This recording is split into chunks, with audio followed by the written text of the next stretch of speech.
Hola, los saluda Irma Ortiz para aquellos que no me conocen y los saludo con afecto. Bienvenidos sean todos a esta charla que con mucho cariño he preparado. El tema es sobre el llamado de Jesús, el llamado a sus apóstoles, seguidores en el tiempo en que él estuvo en la tierra predicando, pero también este llamado se extiende el día de hoy a nosotros, aunque a veces no queremos así entenderlo y no queramos responder a ese llamado.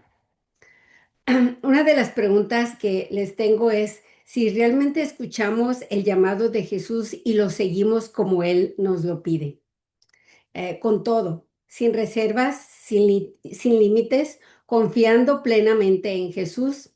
Ya sé que no es fácil y ni el mismo Jesús nos dijo que fuera fácil, nadie nos dice que es fácil, pero la siguiente pregunta es si por lo menos lo estamos intentando. Los invito humildemente a reflexionar un poco al respecto de manera sencilla, pero con el afán siempre de promulgar el Evangelio con amor y de que sea de provecho para muchos, si es la voluntad de Dios. Así que ahorita pues vamos a comenzar con una oración que he aprendido de la diócesis, nuestra diócesis de San Diego, la cual creo que es muy apropiada para esta charla. Comencemos en el nombre del Padre, del Hijo y del Espíritu Santo. Señor Jesús, por la intercesión de nuestros santos patronos, San Diego y Nuestra Señora del Refugio, te pedimos que derrames tu Espíritu Santo sobre todos nosotros llamados a ser tus discípulos y miembros de tu iglesia.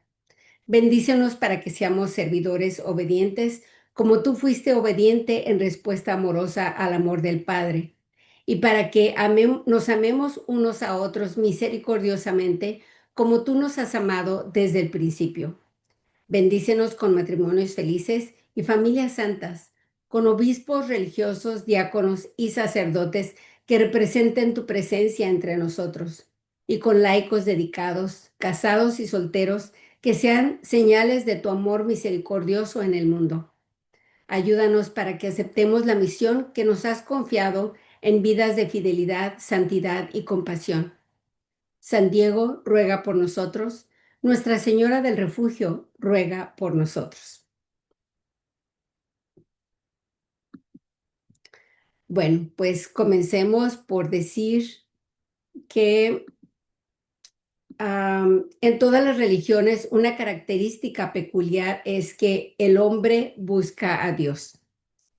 En el cristianismo es exactamente al revés.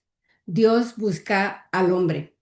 Dios se encarna en el seno virginal de María para nacer como hombre en nuestro mundo y venir a buscarnos.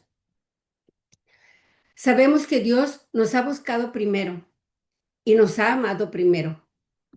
Y nosotros lo que tenemos que hacer es tratar de corresponder a ese amor y esa búsqueda que Dios inició desde el principio de los tiempos y que continúa haciendo a través de Jesucristo. Hay que tratar de responder a los continuos llamados que Dios nos ha hecho a través de nuestra historia. Él nos sigue llamando día con día. Nos toca a la puerta de nuestras vidas para que lo dejemos entrar a nuestro hogar, con nuestras familias y luego para invitarnos a seguirlo, para invitarnos a su banquete celestial, porque siempre nos llama. Y con cuánto amor nos llama Jesús.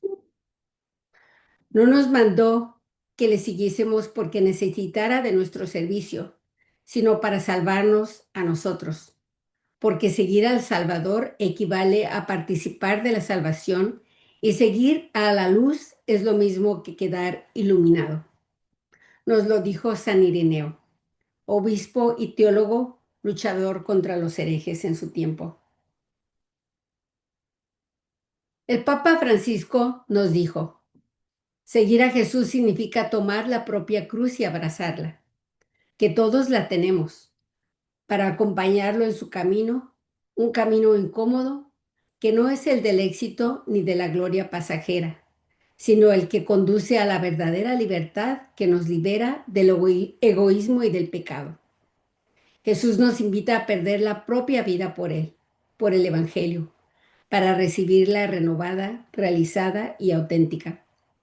Podemos estar seguros, gracias a Jesús, que este camino lleva al final a la resurrección, a la vida plena y definitiva con Dios.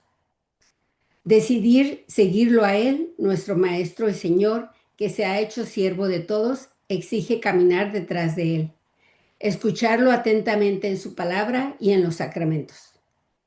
Vayamos ahora pues a recordar varios llamamientos importantes de Jesús en los evangelios. Su primer llamamiento de Jesús lo hace en el desierto. Jesús lo deja todo, a su madre, su casa, su taller, su modesta vida, pero tranquila en Nazaret, y se retira al desierto. Se entrega a su misión de pobreza y desprendimiento total. Se olvida de sí mismo y vive a la providencia de Dios. Entra al desierto el hijo del carpintero y sale el Mesías. Es bautizado por Juan en el Jordán y se interna en el desierto para desde ahí hacernos el primer llamado. Pues no hay razón para no atravesar los desiertos de nuestras vidas. Él permanece allí los 40 días para orar y ser tentado por Satanás. Jesús, aunque nunca pecó, sí fue tentado por el diablo. Tentaciones que no lo sucumbieron. En cierta forma, el Padre lo lleva al desierto para prepararlo, para dialogar con él, para que Jesús encuentre el camino para el cual fue enviado, para tener conciencia plena de su realidad, para decirle lo que espera de él y cuál es su tarea. Después del desierto, Jesús experimenta un cambio total en su vida. Ya nunca será el de antes. Conducido por el Espíritu, emprenderá un camino diferente. Jesús nos invita a nosotros a no tener miedo a nuestros propios desiertos, pues de ellos siempre se sale fortalecido, renovado, instruidos e inspirados, aun cuando para ello tengamos que prescindir de algunas cosas. El Papa Benedicto XVI nos dijo: no tengan miedo de entregarle su vida a Cristo. Él nunca les quitará nada y sí les dará todo. Todos pasamos por el desierto o por varios desiertos en nuestras vidas. No tengamos miedo, aunque implique un giro en nuestras vidas. Pues allí empezamos la gran aventura de vivir con Dios como Dios quiere, siguiendo su voluntad, y allí encontraremos el descubrimiento de nuestra propia historia. El llamado de Jesús a nuestros desiertos se refiere a la invitación a adentrarnos en momentos de soledad, reflexión y prueba, inspirados por la experiencia de Jesús en el desierto. Estos desiertos personales pueden ser periodos de dificultad, desafíos o simplemente la necesidad de introspección, donde buscamos una conexión más profunda con Dios y con nosotros mismos. La imagen del desierto en la Biblia, especialmente en el relato de las tentaciones de Jesús, representa un espacio de soledad, ayuno y confrontación con el mal, pero también de encuentro con Dios y fortalecimiento en la fe. Este pasaje bíblico nos enseña que los desiertos no son solo lugares de dificultad, sino también espacios de crecimiento espiritual. Aplicando el llamado de nuestra vida en momentos de aridez espiritual, tenemos que, en primer lugar, como letra A, hay que reconocer el desierto, identificar los momentos en la vida que se siente como un desierto, ya sea por problemas personales, crisis familiares o situaciones de incertidumbre. B, búsqueda de Dios. Entender que estos momentos de dificultad pueden ser una oportunidad para buscar a Dios con mayor intensidad. Orar, reflexionar y fortalecer nuestra relación con Él. C, aprendizaje y crecimiento. Ver los desiertos como lugares de aprendizaje donde se desarrollan la confianza en Dios, la paciencia y la dependencia de su gracia. de conversión y transformación. Buscar en el desierto una transformación interior, un cambio de perspectiva y una mayor entrega a la voluntad de Dios. En resumen, el llamado de Jesús a nuestros desiertos es una invitación a no temer a los momentos difíciles, sino a verlos como oportunidades para crecer espiritualmente, encontrar a Dios y experimentar una profunda transformación personal. Orar con el corazón abierto. Esto puede implicar abrir el corazón a la voz de Dios, pedir fortaleza, luz y la gracia para cambiar y buscar una vida más auténtica y de entrega al servicio. El llamado de Jesús a sus discípulos y al hombre. Jesús no buscó a reyes ni mandatarios, sino a personas sencillas, a pescadores que lanzaban sus redes al mar. Así nos busca el Señor a nosotros, a los padres de familia en su hogar, al estudiante en su escuela, al obrero en su fábrica, en nuestros afanes y en nuestros descansos. Jesús busca al hombre en lo cotidiano, bordea y se pasea alrededor nuestro buscando la oportunidad de llamar nuestra atención. Bordeando el mar de Galilea llamó a Andrés y a Simón.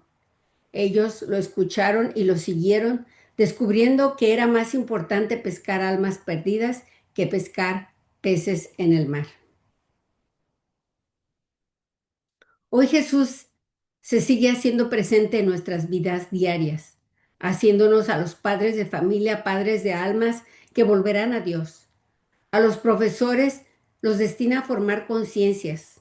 A los cantantes los hace cantar al Espíritu. En fin, que el plan de Dios es de alcances infinitos. Hoy en día ser discípulo no consiste en renunciar a nuestros trabajos, sino en renunciar a aquello que pueda ser obstáculo para cumplir la voluntad de Dios. ¿Quién nos dijo que para seguir al Señor no habríamos de dejar algo atrás? Su llamado incluye un plan de vida que siempre será mejor del que habríamos podido suponer. Cada uno sabemos qué es lo que tenemos que dejar atrás para seguir al Señor.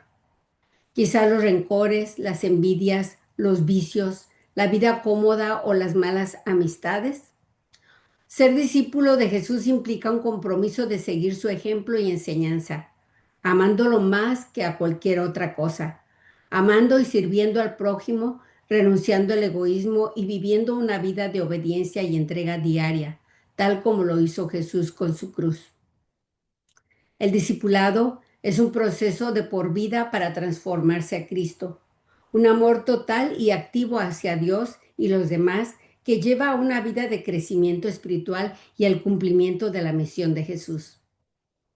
Es preciso confiar en Él y saber que no es posible continuar asiduos a aquello que nos tiene atados. Por ejemplo, veamos el llamado a Santiago y a Juan. Este llamado necesitó tener de parte de ellos una voluntad más vigorosa, ya que ellos eran los herederos del negocio de su padre y al dejarlo todo no voltearon hacia atrás. Los vio tirando las redes junto al mar y ellos dejaron a su padre Zebedeo y con ello dejan también a su futuro asegurado que consistía en un importante patrimonio de barcas y redes en aquel tiempo y siguen a Jesús. San Jerónimo explica, si no hubiera habido algo divino en el rostro del Salvador, ¿hubieran actuado del modo irracional al seguir a alguien que no conocían? Mas ellos dejan al Padre carnal para seguir al Padre espiritual, o más bien, no dejan al Padre, encuentran al verdadero Padre. En el rostro de Jesús había algo divino que hacía que al mirarlo los hombres lo siguieran sin conocerlo. Al hacerse discípulos de Jesús, siguen en el mundo sin ser del mundo. Jesús los busca y ellos responden al llamado.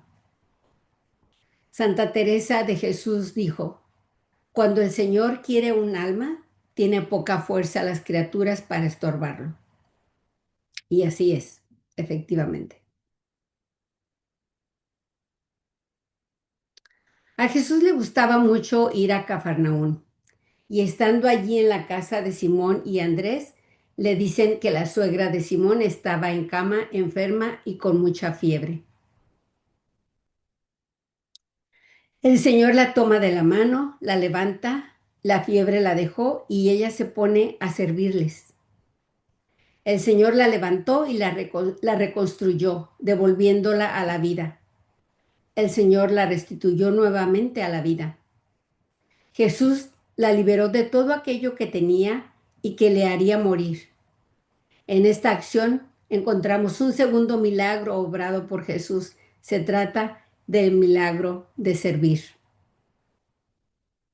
Porque el servicio a los demás es nuestra razón de ser. Y aunque este milagro en la casa de Pedro parece sencillo, tiene una gran fuerza.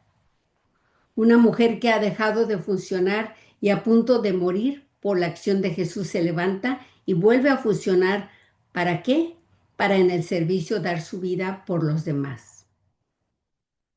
¿Cuál debería de ser la consecuencia de levantarnos cuando Jesús nos llama? Tras la acción de Cristo en nuestras vidas, se activa la capacidad de servir. El Señor nos levanta de inmovilismos acomodaticios en los que nos hemos instalado, acumulando pretextos para no servir a nadie.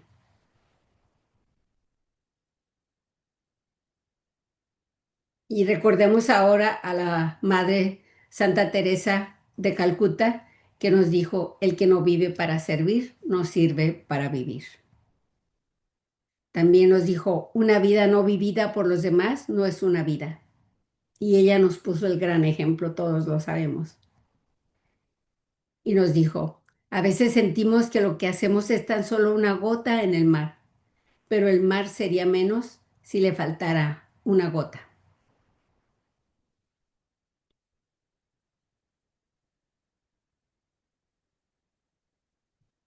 Si todos nos sirviésemos entre nosotros mismos, ya todo el mundo sería cristiano. Pero en nuestra sociedad prevalece más el creer que la habilidad e inteligencia del hombre consiste en servirnos de los otros para alcanzar nuestros fines ambiciosos, de sacar provecho de los demás, aunque con ello tengamos que aplastar a nuestros semejantes. Es un error, porque la plenitud no se alcanza sirviéndose de los otros, sino sirviendo a los otros. Esta es la enseñanza de Jesús y él mismo nos puso la muestra cuando dijo, el Hijo del Hombre no ha venido a ser servido, sino a servir y a dar su vida como rescate por muchos. Esta es la mayor muestra de amor que en reciprocidad hemos de practicar y para ello debemos confiar en la mano de Jesús, permitiendo que nos levante y luego buscar la ocasión de servicio con la certeza de que Él nos acercará a las personas que necesitan de nuestra fuerza, apoyo y compañía para sentirse seguras y queridas.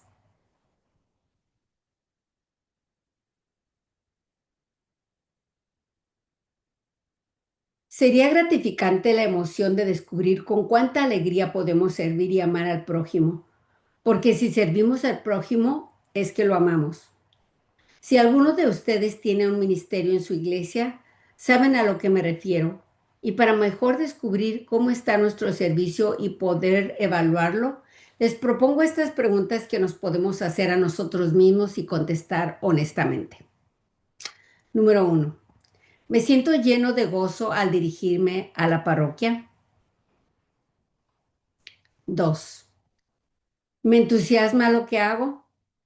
Si la respuesta es no, haz entonces una pausa para hacer oración por lo que está sucediendo en tu vida y tu ministerio y considera si es allí donde Dios quiere que tú estés. 3. Sabemos que nuestro ministerio no lo hacemos por dinero y que esta labor muchas veces es desagradecida, no se valora, pero no podemos esperar recompensa aquí en la tierra. ¿Acaso nos desanimamos por ello? 5. Entonces, ¿por qué lo hacemos? ¿Por qué hacemos el servicio? ¿De veras creemos que nuestro premio está en el cielo? En nuestro ministerio se trata de hacer el trabajo de Dios y Jesucristo. Y Jesucristo nos da la receta perfecta en las bienaventuranzas. Tema que quizás veamos en alguna otra ocasión. Ya he grabado esa clase, pero la tengo un poco más resumida y la volveré a grabar en el futuro.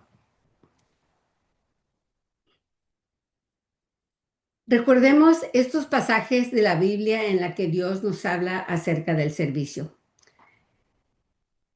En esta de Juan 15:16 nos dice, ustedes no me eligieron a mí, he sido yo quien los eligió a ustedes y los preparé para que vayan y den frutos, y este fruto permanezca. Así es como el Padre les concederá todo lo que pidan en mi nombre.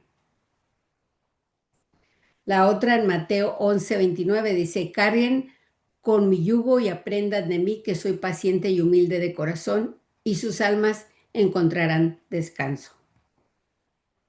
En Mateo 5:12, alégrense y muéstrense contentos porque será grande la recompensa que recibirán en el cielo. En Romanos 13, versículo 14, más bien revístanse del Señor Jesucristo y no se dejen arrastrar por la carne para satisfacer sus deseos.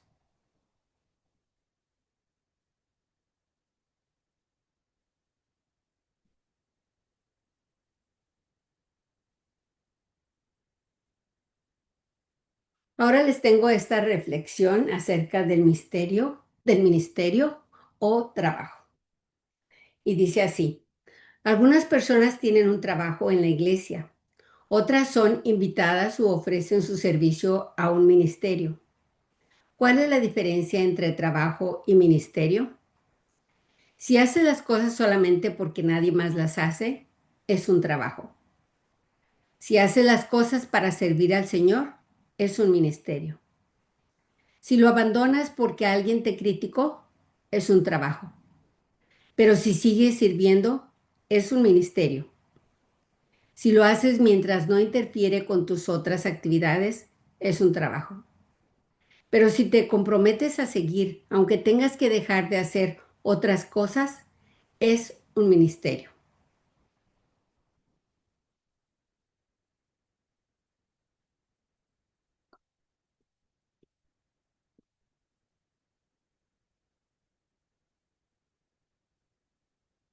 Si lo dejas porque nadie te lo reconoce o te lo agradece, es un trabajo. Si continúas aunque tus esfuerzos no sean reconocidos, es un ministerio. Es duro entusiasmarse por un trabajo, pero es imposible no entusiasmarse por un ministerio. Si tu preocupación es el éxito, entonces es un trabajo. Si tu preocupación es la fidelidad, es un ministerio. Si Dios te llama a un ministerio, entonces no lo trates como un trabajo. Señor, fortalece a tus siervos y muévenos a un verdadero sentido de ministerio y servicio a través de tu gracia y misericordia. Amén.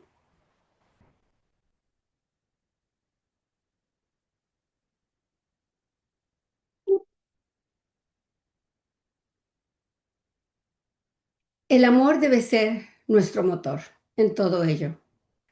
Jesús en la tierra los curó por amor, sin importar la ley existente en aquel entonces.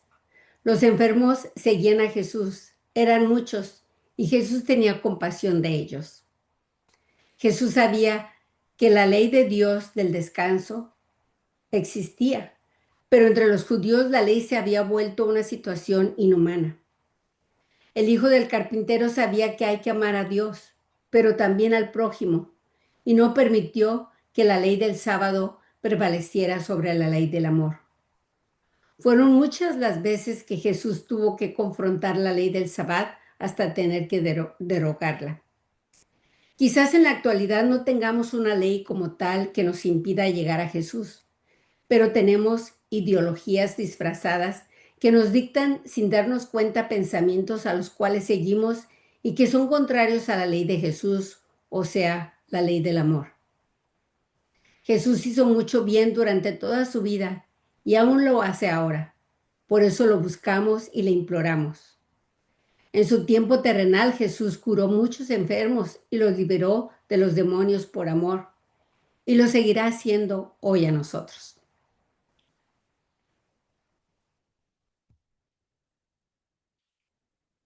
En una ocasión, estando en Cafarnaún y agobiado por tanta gente que lo buscaba, no solo pidiendo por curaciones, sino para darle regalos, comida y obsequios en agradecimiento por todas sus curaciones, Jesús decide salir de allí e irse a hacer oración en solitario.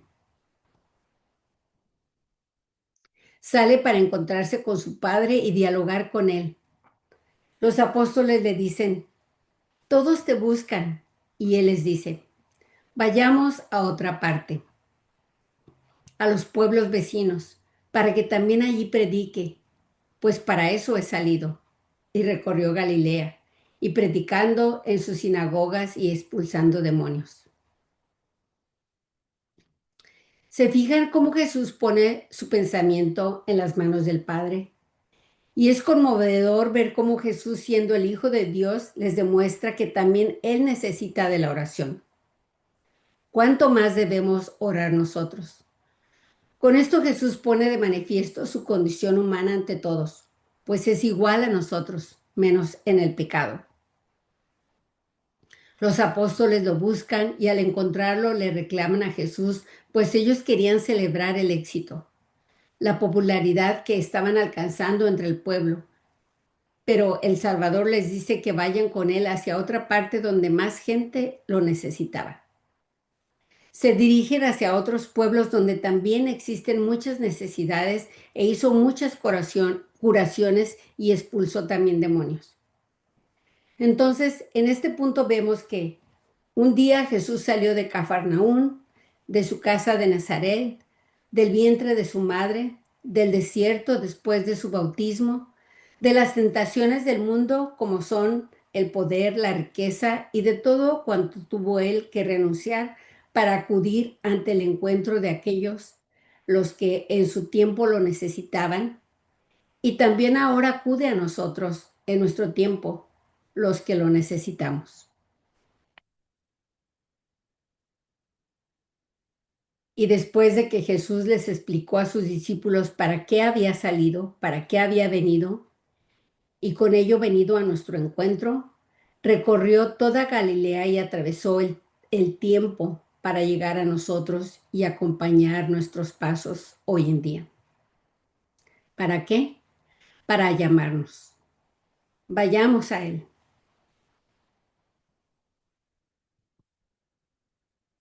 Un llamado formidable y escandaloso de su época fue el del publicano Leví, o Mateo, como lo conocemos.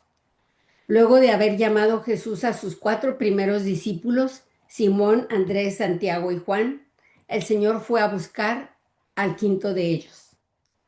Al pasar vio a Leví, el hijo de Alfeo, sentado en el despacho de impuestos y le dijo, sígueme. Mateo se levantó y lo siguió. Los israelitas bajo el imperio romano tenían que pagar un tributo al César en dinero o en especie a cambio de protección ante cualquier otro pueblo invasor y la seguridad de la paz social. El castigo por no pagarlo era la esclavitud o crucifixión. Los romanos eran muy buenos cobrando impuestos, pero con los israelitas se les complicaba porque ellos, los israelitas, consideraban el dinero como una ofrenda para su Dios y les daba trabajo pagarlo a los paganos que habían divinizado a su emperador. Pero entre los israelitas, algunos de ellos, los llamados publicanos, habían tomado acuerdos con los romanos para cobrar esos impuestos a cambio de obtener una parte de lo cobrado. Eran considerados blasfemos, traidores y pecadores de la más baja índole, y uno de ellos era Mateo. Leví o Mateo, uno de estos marginados, un día vio venir a Jesús que, Fijando su mirada en él, le dijo, sígueme. Como ya sabemos, este se levantó y lo siguió. Él fue como la oveja perdida, a la cual Jesús va en su búsqueda para traerla de regreso. Jesús, como el buen pastor que es, hace cosas fuera de serie. Él mira lo que nosotros no vemos y escucha lo que nosotros no escuchamos y trae de regreso a esa oveja dejando solas a las 99. La gente ya daba por perdido a Leví, considerándolo como uno de los más blasfemos y viles traidores. Pero solo Jesús podía traerlo de regreso y convertirlo en su seguidor, apóstol y evangelista. Solo Dios puede apagar al gran dragón que tenemos dentro. Solo Él puede transformar lo peor en lo mejor con una sola palabra. Sígueme. Una invitación terminante y decidida. Lo vemos en este famoso cuadro pintado por Caravaggio, donde Mateo tiene la mano apuntándose a él mismo como preguntándose, ¿yo? ¿De veras me llamas a mí?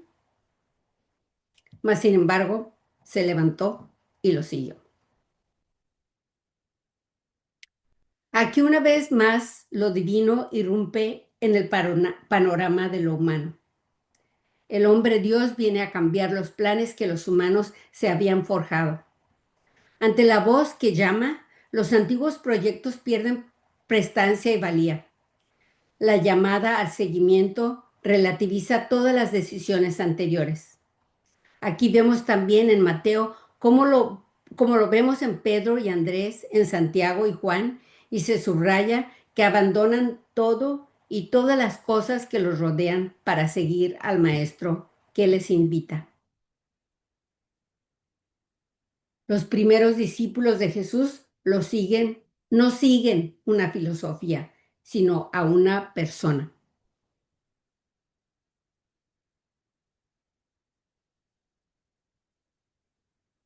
No se enamoran de la idea, sino que siguen a un profeta. ¿Qué escándalo debió haber sido que un seguidor de Jesús fuera publicano? Es más, luego llama a las prostitutas y a los peores pecadores, de tal manera que Jesús dijo, no vine a llamar a los justos, sino a los pecadores. Y lo vemos en Lucas capítulo 5, versículo 32. Después de que Jesús llamara al publicano Leví, éste lo invitó a su casa junto con los primeros apóstoles y sus amistades para celebrar este cambio sustancial que acaba de acontecer en su diario vivir, en el cual participan algunos escribas y fariseos. Este acontecimiento desató muchas críticas de parte de los fariseos, escandalizados por ver a Jesús comiendo con publicanos. Entonces Jesús les dice, no necesitan médicos los sanos, sino los que están enfermos. En Mateo capítulo 9, versículo 12. No era bien visto que compartieran los dones de Dios como son los alimentos con los pecadores. Algunos escándalos nacen de la maldad del corazón del que actúa, pero otros escándalos nacen de la maldad del corazón del que malinterpreta las acciones buenas. El cielo es para todos y Jesús nos da la oportunidad a todos de cambiar. Con esto Jesús no justifica el pecado, por el contrario, lo destruye, pero no así al pecador, al cual le presenta un nuevo modelo de vida para ser mejor. La ignorancia solo se combate con la sabiduría, y la sabiduría de Jesús cambia al hombre para bien. La cena en casa de Mateo es ciertamente un acto profético en el que Jesús revela el corazón misericordioso de Dios y el carácter propio de su misión mesiánica.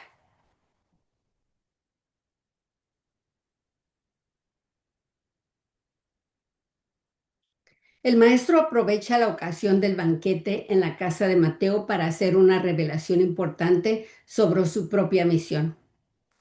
Jesús no ha venido a buscar a los hallados, sino a los perdidos.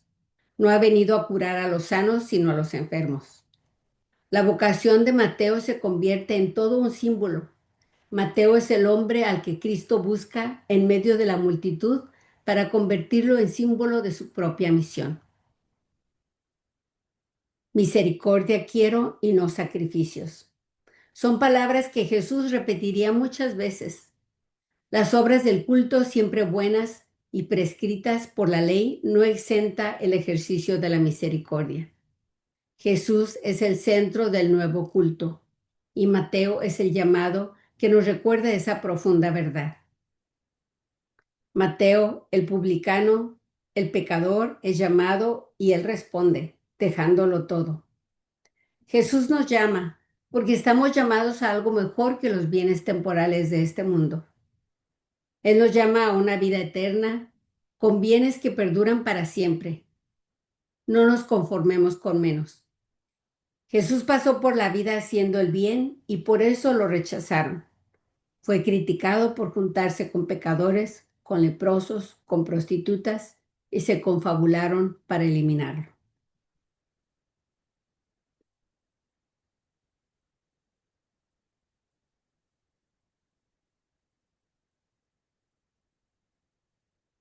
Natanael, el verdadero israelita. Su nombre significa don de Dios y realmente hizo honor a ese nombre. Natanael es uno de los primeros seguidores de Jesús. San Juan lo cita en su Evangelio, en Juan 1, versículos del 45 al 51. A este discípulo algunos lo confunden con Bartolomé, pero en realidad es el mismo personaje. No se sabe mucho de él, pero sí se sabe que era originario de Caná de Galilea. Natanael es introducido a Jesús por medio de Felipe. Su vocación nace de otra vocación. Su seguimiento es fruto de la fascinación de las palabras de otro. De aquí la importancia de que nosotros nos enamoremos de nuestra fe y la compartamos abiertamente, porque nunca sabemos los frutos que dará y el plan de Dios. Felipe le dice, hemos encontrado a aquel de quien escribieron Moisés en la ley y también los profetas, Jesús, el hijo de José, el de Nazaret. En Juan capítulo 1, versículo 45. La oferta estaba hecha por parte de Felipe, pero la aceptación no fue fácil, ya que Natanael tenía sus prejuicios y respondió, ¿acaso de Nazaret puede salir algo bueno? Además, también en las escrituras se decía que el Mesías vendría de la descendencia de David y del pueblo de Belén, y de primera instancia confunde a Natanael. Natanael vivía tranquilo en su pueblo y no deseaba ser inquietado, pero se acercó Felipe y lo sacó para siempre de su tranquilidad y de sus prejuicios con las sabias palabras que puede mover a los escépticos y le dijo, ven y verás. Y aquí hago un pequeño paréntesis porque me encanta siempre este pasaje de Natanael con Felipe, ya que cuando empecé mis humildes charlas en YouTube andaba buscando un título y viendo el canal de WTN, escuché a una señora que estaba hablando precisamente sobre este pasaje. Y cuando oí las palabras, ven y verás, me hizo clic. Y dije, este tiene que ser el título de mis presentaciones. Bueno, un pequeño paréntesis. Entonces, Natanael decidió acercarse a Jesús para ver, pero el que lo vio primero fue Jesús. Y antes de que cualquier cosa pasara, el maestro al verlo exclamó, ahí tienes a un israelita de verdad, en quien no hay engaño. Entonces Natanael le contesta, ¿de qué me conoces? Jesús le responde, antes de que Felipe te llamara, cuando estabas debajo de la higuera, yo te vi. La curiosidad nos hace pensar, ¿qué estaría haciendo Natanael debajo de la higuera? Probablemente meditando sobre su futuro inmediato. A la luz de la fe, esta frase nos dice que Jesús conocía desde siempre a este hombre, así como nos conoce a todos nosotros también. Y es por ello que en este momento los invito a meditar sobre unos párrafos del hermoso Salmo 138 que nos dice: Aún no llega palabra en mi lengua, y tú, Señor, la conoces por entero. Me rodeas por detrás y por delante. Tienes puesta tu mano sobre mí. ¿A dónde iré lejos de tu espíritu? ¿A dónde podré huir de tu presencia? Porque me has formado mi cuerpo, me has tejido en el vientre de mi madre. Te doy gracias por tantas maravillas. Prodigio soy, prodigio de tus obras. Amén. Natanael, al escuchar esas palabras de Jesús, responde con una respuesta imprevista y contundente. Rabí, tú eres el Hijo de Dios, tú eres el Rey de Israel. El que iba a ver a Jesús con desconfianza y con todos sus prejuicios puestos, desde su primer contacto confiesa a Jesús, primero como rabí, por respeto, y luego como Hijo de Dios y Rey de Israel. Jesús le dice: por haberte dicho que te vi debajo de la higuera, ¿crees? Verás cosas más grandes. Yo te aseguro que verás el cielo abierto y los ángeles de Dios subir y bajar sobre el Hijo del Hombre. De Natanael no se habla mucho después de esto en los evangelios, pero siempre estuvo allí fiel con Jesús. Y fue uno de los apóstoles que estaban en la barca cuando Jesús resucitado se les apareció a orillas del mar mientras pescaban. Y allí es cuando verdaderamente se le hizo realidad el anuncio de Felipe: ven y verás. Allí se hizo la luz prometida para Natanael y para todos los presentes. Natanael fue apóstol en la India y Armenia y murió mártir desollado vivo. En realidad, ya en la vida había tenido que cambiar de piel. El escéptico se había hecho creyente. Del prejuicio había llegado a la fe. Natanael era el verdadero israelita, como lo llamó Jesús, porque lo conocía muy bien, así como nos conoce muy bien a todos los que estamos aquí presentes en esta plática, en esta charla.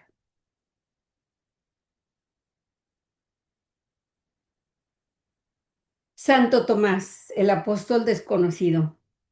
Es muy popular la frase de Santo Tomás y la usamos mucho repitiéndola cuando algo nos parece difícil de creer. Y decimos, como Santo Tomás, hasta no ver, no creer. Sin embargo, no sabemos tampoco mucho de él, excepto los tres momentos importantes en que aparece en el Evangelio de Juan.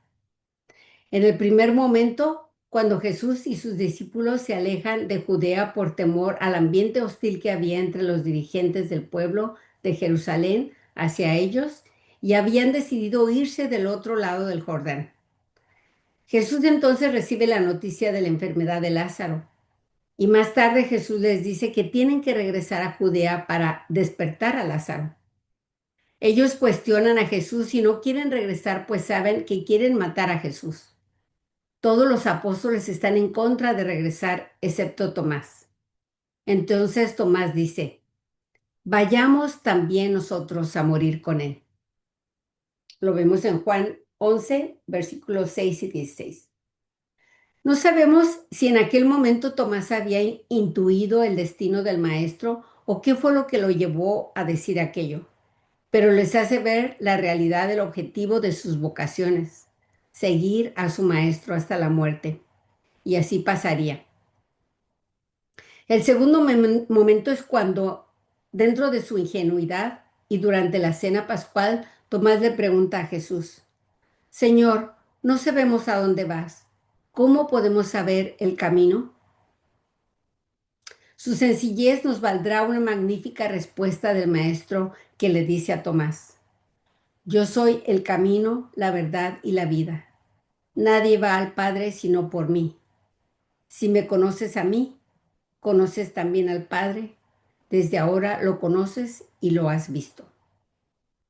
Tomás quería seguir a Jesús por el camino. Ahora Jesús se le presenta como el verdadero camino, como el camino definitivo. El tercer momento es el más famoso y conocido por todos nosotros, cuando Jesús ya resucitado se les presenta a los apóstoles con un saludo de paz, pero Tomás no estaba con ellos. Al contarle lo sucedido, él les dice incrédulo a los apóstoles y quizás un poco arrogante o coherente, dirían otros quizás. Si no veo en sus manos la señal de los clavos y meto mi dedo en el agujero de los clavos y no meto mi mano en su costado, no creeré. Pero a los 8 días Jesús le invitaría a tocar sus llagas de su crucifixión y le dice, acerca aquí tu dedo y mira mis manos y trae tu mano y métela en mi costado y no seas incrédulo, sino creyente.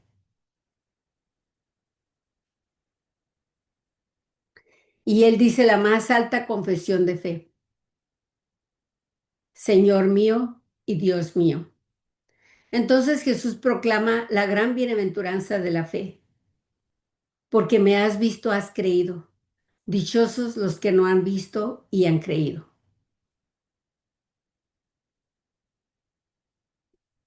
Es hermoso todo esto. Por eso me encanta Santo Tomás, aunque muchos lo juzguen. Después también Tomás, al igual que Pedro, Natanael y los hijos del Zebedeo y otros dos forman el grupo especial al que Jesús se les aparece a orillas del lago de Galilea. Recordemos que no habían podido pescar. Jesús les dice que tiren la red una vez más hacia el otro lado y tienen una pesca abundante. Entonces Jesús es reconocido por ellos y comparte con ellos el almuerzo cuando todos se acercan a la orilla del mar. Jesús les había preparado el desayuno prácticamente. ¿Se imaginan qué honor? Tomás guarda silencio, pero es testigo de la presencia del que vive entre los suyos y comparte para siempre su vida. Uno de los muchos recuerdos que me quedan grabados en mi mente cuando fuimos a Israel, porque fue tanto lo que vimos y fueron tantas cosas que a veces me han hecho preguntas y no sé contestarlas porque fue demasiado. Pero hay ciertos momentos que se me quedaron bien grabados.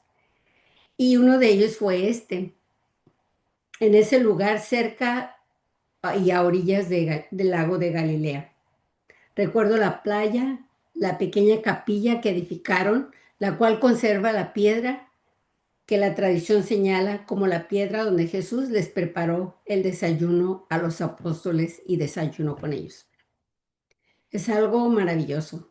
La pude tocar y eso nunca se me va a olvidar, creo yo, mientras tenga vida. Gracias a Dios, para gloria de Dios. Seguir a Jesús es nuestra prioridad. Jesús no es un maestro más, Jesús es el maestro. Él nos dijo muy claramente, el que no está conmigo está contra mí, el que no recoge, desparrama. El obispo Roberto Barron nos dice, si Jesús es verdaderamente el centro de nuestras vidas, todo lo demás debe de girar en torno a Él y tiene que subordinarse a Él. Lo malo es cuando otra cosa o aspectos de nuestra vida tienen más importancia. Entonces la vida espiritual se desequilibra totalmente. Y como pecadores que somos, necesitamos corregirnos una y otra vez. No es fácil seguir a Jesús. Recordemos cuando él y los discípulos atravesaban Samaria y unos samaritanos los insultaron por su origen judío. Entonces Santiago y Juan le preguntan a Jesús, ¿quieres que hagamos caer fuego sobre ellos? Y Jesús les responde, porque aunque es legítima la reacción de los hijos del trueno, se estaban olvidando de las enseñanzas de no violencia de Jesús, lo cual era más importante que su dignidad étnica. Entonces, nos debemos preguntar nosotros mismos, ¿qué es lo que nos hace tener la reacción misma de Santiago y Juan, que nos olvidamos de lo que nos pide Jesús en sus enseñanzas? ¿Qué nos hace perder nuestra actitud de no violencia? La respuesta nos hará ver si nuestras prioridades están o no descompaginadas con la doctrina del maestro. Lo mismo pasó cuando van de camino y un hombre le dice a Jesús, te seguiré a donde quiera que vayas. Y Jesús le contesta, las zorras tienen madrigueras y los pájaros nidos, pero el Hijo del Hombre no tiene ni dónde reclinar la cabeza. Con esto Jesús le quiere decir que si lo sigue, no tendrá una vida confortable. Y todos queremos tener eso, tener una casa, aire acondicionado aquí en el Valle Imperial durante el verano y calefacción en el invierno, desde luego. Y está bien todos tenemos derecho a esto, pero si tener una vida confortable se convierte en más importante que seguir a Jesús, o si para lograrlo pisoteamos a los demás, entonces algo se descompagina allí totalmente. Hemos perdido nuestra vida espiritual. Es duro seguir a Jesús, pero cuando Él nos llama y cuando nos decidimos a seguirlo, tenemos que hacer a un lado las preocupaciones del confort y del ego.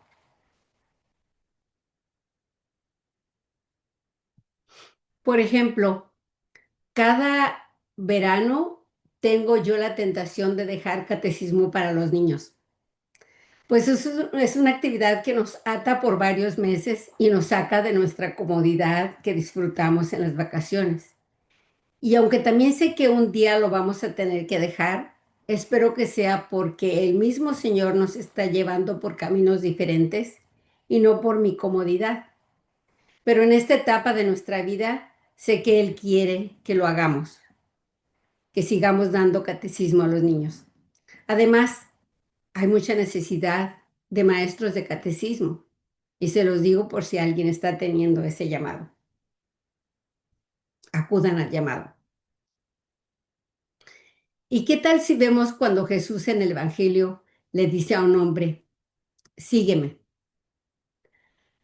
Claro, como no podemos hacerle, como no hacerle caso, ¿verdad?, al maestro. Pero el hombre le contesta, solo déjame primero enterrar a mi padre. Le pide algo razonable y entendible desde el punto de vista humano, y cualquiera de nosotros le diría, ve, no te preocupes, primero es la familia. Mas, sin embargo, sabemos cuál fue la respuesta de Jesús, ¿verdad? Él le dijo, deja que los muertos entierren a los muertos. Y es aquí cuando nos rebelamos y nos escandalizamos, porque con esto Jesús nos está diciendo que seguirlo es más importante que cualquiera de nuestros valores más fundamentales, inclusive la familia. Porque quizás podamos entender que nos pida dejar el confort y nuestras sensibilidades étnicas y sociales, pero la familia, dice el obispo Robert Barron que qué bueno que nos escandalicemos, porque significa que estamos entendiendo el mensaje. Que lo pongamos en práctica ya es otra cosa.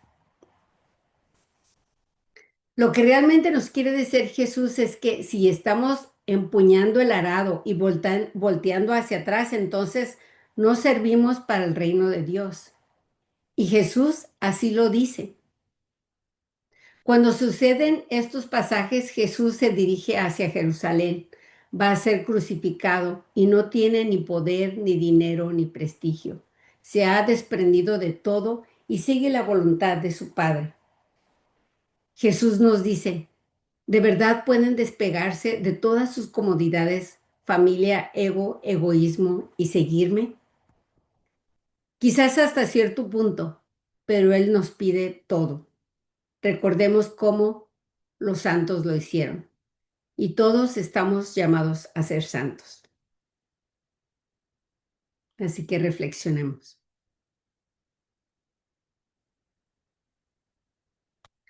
¿Con cuánto amor nos llama Jesús?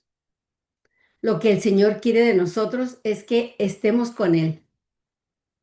Y hoy nos llama de igual manera que llamó a los 12 hace casi 2000 años. En su tiempo, el rey David reunió a las 12 tribus de Israel e hizo de Jerusalén la ciudad sede de su monarquía. Luego Jesús eligió a los 12 discípulos entre los muchos que lo seguían para fundar y establecer el nuevo pueblo de Dios. El llamado de Jesús llega hasta nuestros tiempos y nos llama con amor, porque nos ama, pues los que se aman quieren estar juntos. El estar con Él nos permite conocerlo, y el saber de Él se traduce en el deseo de darlo a conocer, o sea, para anunciar el Evangelio, como se los pidió también a los 12 discípulos hace casi 2000 años, o más de 2000 años. Bueno, casi, perdón, casi. Jesús nos siguió llamando, nos sigue llamando. ¿Para qué? Para lo mismo, para que estemos con Él, porque nos ama, y para que anunciemos el Evangelio. Ojalá un día podamos decir a Dios: toda mi vida es tuya, muéstrame tu voluntad. Señor, haz tu voluntad en mí.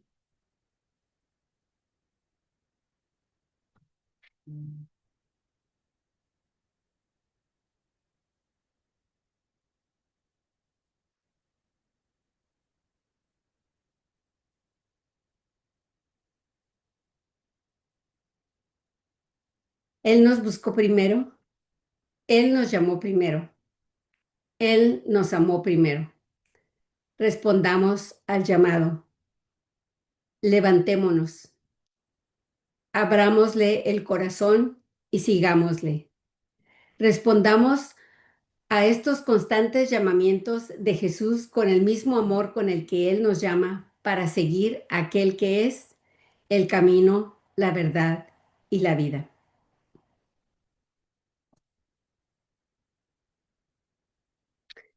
Con esto, amigos, concluyo esta charla, pero no sin antes invitarlos a que hagamos esta oración final juntos.